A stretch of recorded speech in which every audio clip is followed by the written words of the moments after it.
Chegou aquele momento de ir lá para a redação da TV Pai Eterno, falar ao vivo com o Fernando Brandão. Ele está de olho em tudo que é notícia nessa manhã. Quero saber o que ele vai destacar para a gente. Bom dia. Bom dia, Wilker. Bom dia para quem está ao vivo com a gente no Brasil hoje, nessa sexta-feira, quente aqui em Goiânia também. Olha só, Wilker, trago um dado preocupante em relação aos estudantes brasileiros, especialmente aqueles que estão aí no início da fase escolar, viu?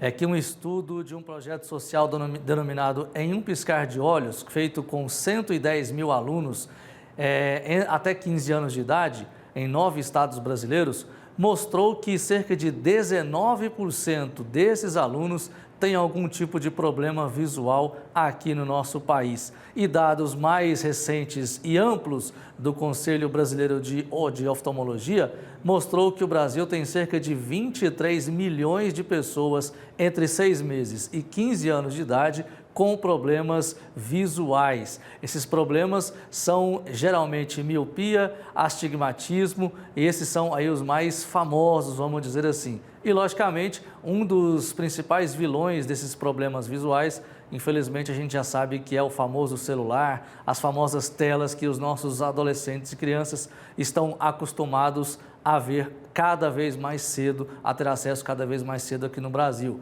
E a pandemia de Covid-19 acabou afetando ainda mais esses problemas. O Conselho Brasileiro de Oftalmologia alerta para alguns sinais que a criança e o adolescente dão na fase escolar que podem ali mostrar que essa criança, que esse adolescente tem algum problema visual.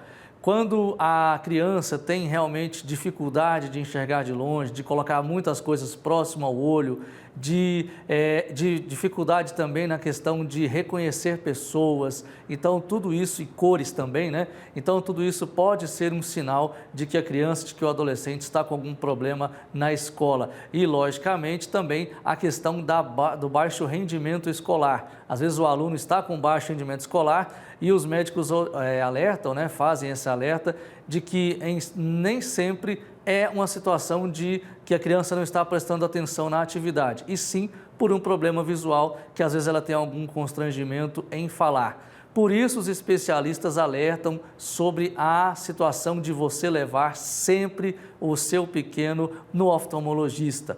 Consultas cada vez mais precoces, ainda mais nesse momento de muito acesso às telas.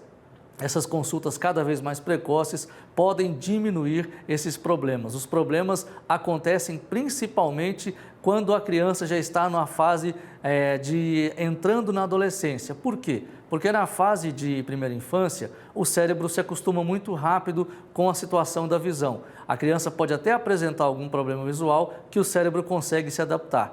No entanto, se isso não for tratado, os especialistas alertam que esse problema pode ocasionar coisas mais graves no futuro e especialmente na fase adulta. Então fica o nosso alerta para você, papai, para você, mamãe, para você, vovó, que está nos acompanhando nesse momento. Se o seu pequeno está com alguma dificuldade escolar, preste atenção no olhinho dele, no olhinho dela, porque pode ser um problema visual que dá um sinal agora e pode se agravar com o passar do tempo, viu, Wilker? Tá dado o recado e feito o alerta também, né? Essa criança muitas vezes não vai ter a capacidade de identificar e indicar que está com esse problema, então o adulto que é responsável que precisa ficar atento a esses pequenos sinais. Exatamente. E, Fernando, muitas vezes a pessoa passa meses, anos ali investigando um déficit de atenção, porque a criança não se concentra na escola, investigando outro tipo de problema, quando na verdade é algo relacionado à vista ali, à visão da criança. Né? Ou às vezes até alguma dor de cabeça também que a criança pode ter, pode ser realmente um problema no olho. Exatamente. E a criança não tem a capacidade de explicar isso, né? Isso. Tá certo. Obrigado, viu? Até mais. Até mais. Tchau, tchau.